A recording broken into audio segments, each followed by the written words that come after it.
Alright, I'm back, and today we are going to take a look at the Transformers Generations Chromia figure. It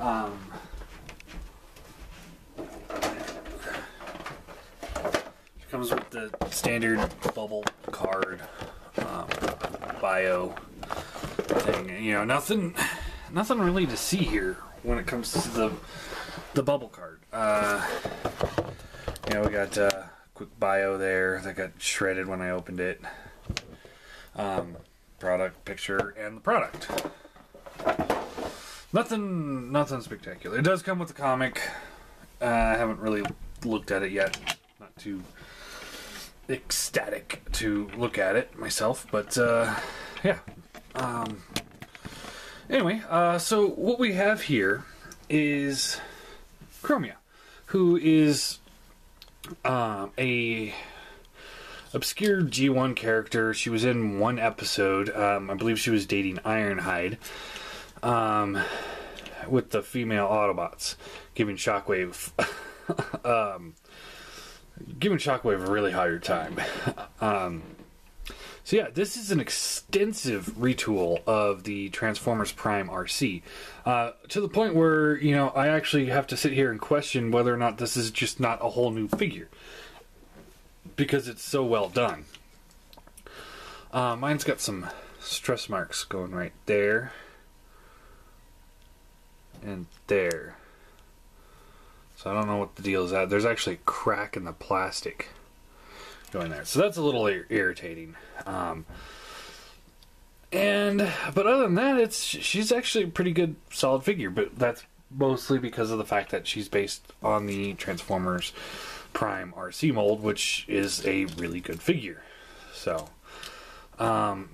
accessories, she comes with this awesome blaster here.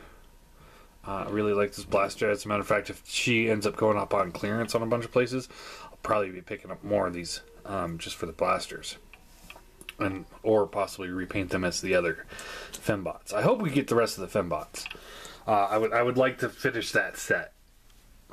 So in between her and RC, come on, Hylas, bro, let's crank out the rest of them. Maybe you could even repaint Windblade as one of them. I know that wouldn't fit for the character, but come on, we gotta have something. Just crank them out real quick and be done with it. So anyway, so posability, her head is on a, what is that? Is that a ball joint? Yeah, it's on a ball joint. The ball joint portion is actually in the chest portion. So her head gets a really good range of motion. It's actually really well done. She gets a good look down, decent look up, left, right, and then she can just bob the head all the way around. Really good. Shoulder is on a ball joint, but the way it's designed, it only goes out that far, which, I mean, that's pretty much all you really need, but it could have been done a little bit better. She does have a bicep swivel. Right? No, she does not have a bicep swivel.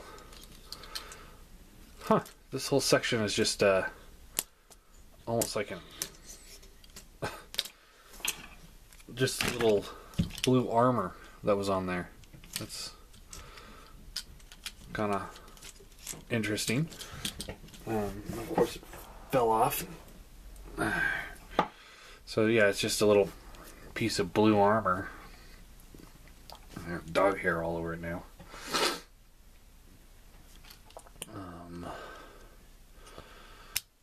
So that's one of those things, because the RC didn't have that armor piece there. So again, this is one of those things that just makes it a completely different figure. Elbow, though, is on a ball joint, so you do get that posability there. Hand is on a ball joint here, so it does rotate, and it can go up and down. Nothing at the waist. Hips, they're on ball joints, but they're absolutely worthless going out because of the way the transformation works, because of this whole section right here. If you take this section and pull it back, which makes her backpack look terrible, you do get some in and out. Back and forth, there's a thigh swivel, bends at the knee, and little bit of a bend at the ankle. No tilt or rockers. So yeah, this was one of those figures I was never really thrilled to get. I mean, it wasn't on my must-get list. So, accessories, again, she does come with the gun. It looks really nice. I do like it. A lot of people will make a big deal about this not having any paint on it, but honestly, does this really need a paint on it? I mean, it's just a gun. It's not the figure. Anyway. So, transformation is similar to the Prime RC, but different. So, first thing you want to do is rotate these wheels out. And I think this is where I got the stress marks, because the first thing I did was I took them and I fold them all the way up. And when I did that, that's when the stress marks started. And the Prime RC, you had to fold the wheels all the way up. This one, you're supposed to just leave them like this.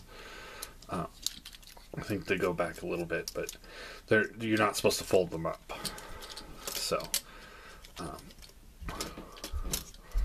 then we want to take the waist piece here and pull this forward, and as it does that, it automorphs the head into the chest. You just want to kind of do that, and then the arms here.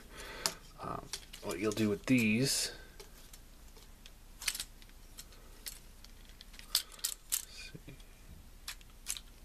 All right.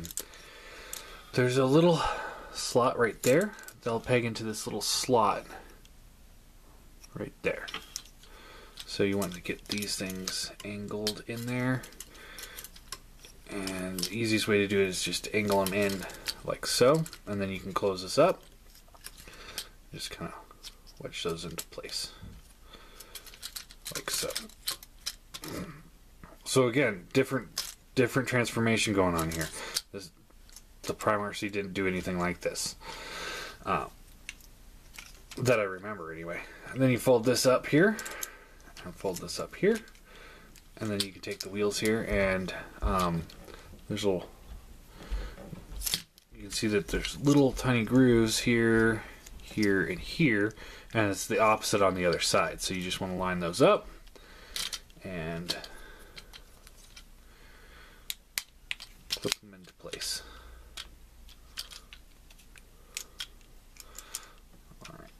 And then you take this assembly here, comes down, and this will fold down like so. There we go. Alright, now there's this little piece right here that will plug into that little slot right there. So you line those up, and line those up on the other side. And let it give you a hard time here.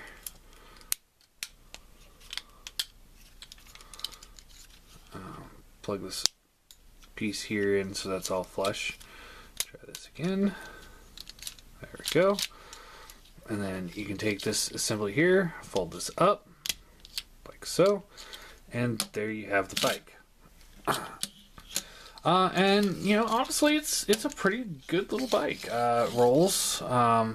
You do have the kickstand on the side that you can fold out like so. Like I said, I mean, this doesn't look like the Prime RC bike aside from the legs right here. It's completely different design, different look. It comes off completely different. If I had that one, I would put them next to each other and prove that they're just so dissimilar to each other that it's almost like this is an entirely new mold as opposed to a retool. I'm still kind of debating on whether or not this is a whole new mold. You can take the gun here and you can kind of plug it in right there. It doesn't hold very well. Of course now it does. Yeah, now it's holding really well. So, never mind. You can plug it in there. I wish she came with two, one for each side. But, you know, whatever. So yeah, rolls, kickstand. That's really all there is to it. So transform her back real quick. Undo that piece there. Pull these out. Pull this up. This whole assembly can come up like so. Get that out of the way. Take the legs, fold them down. Pull this flat back here up. And you can pull the arms out. Push down the waist.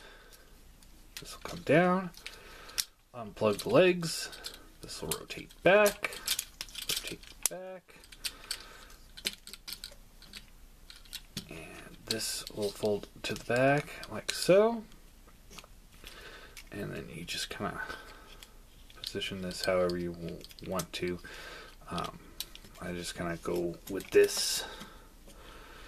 It's kind of less obtrusive look going on. Plug her gun into her hand, and there you go. Chromia. Scale-wise,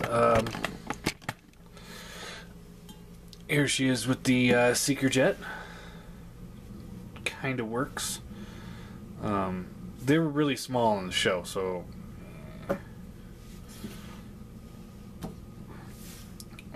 here she is with Brainstorm. This works really well.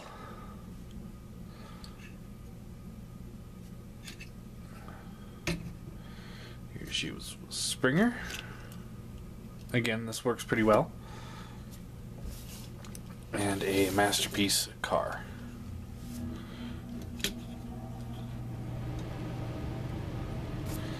So, there you go. So I kind of think that scale-wise she'd fit decently with the Masterpiece cars, but design, she's not on the same level. And because we'll be looking at these two later this week, here she is with the RC, with the Wavemate, and we will finally be reviewing this one as well.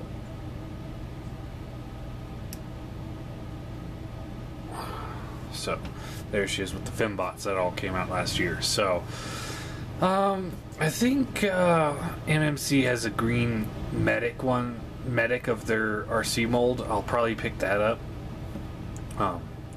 and build more Fembots, but I do hope that we get the rest of the Fembots from that episode in Transformers.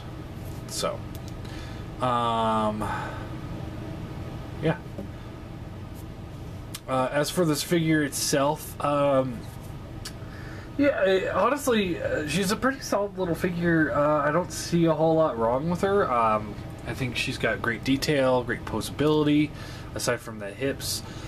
I think, it was a very great retool of a great mold. So, all in all, I think I'm going to give her a 7 out of 10. No, 8 out of 10. I'll give her an 8 out of 10. She's pretty good. I do enjoy her. She's not a big enough character for me to really love. So, I mean, I can't really go much higher than that just because of the fact that, I mean, at the end of the day, it is my opinion, and my opinion of this character is non-existent because she showed up in one episode, and that was it. We never saw her again, never heard about her again. Same with the rest of the figures, except for Alita 1, I think, showed up in one other episode. So, if she was a more prominent character, maybe I would care about it more, but I can't bring myself to care more than I do, just because it's not that big of a character. But she will go on the shelf because she was in the G1 cartoon, and yeah, I guess season 1 shelf, unfortunately, which is rapidly running out of room. So yeah, there you go. Chromia. I do recommend her if you're a completist of either the line or the G1 cartoon, or if you're just looking for a good Transformer. I do recommend it because it's a good mold. If you're looking for just a strong character, this is probably not the right one for you because she had 0 character development in the show. So, there you go.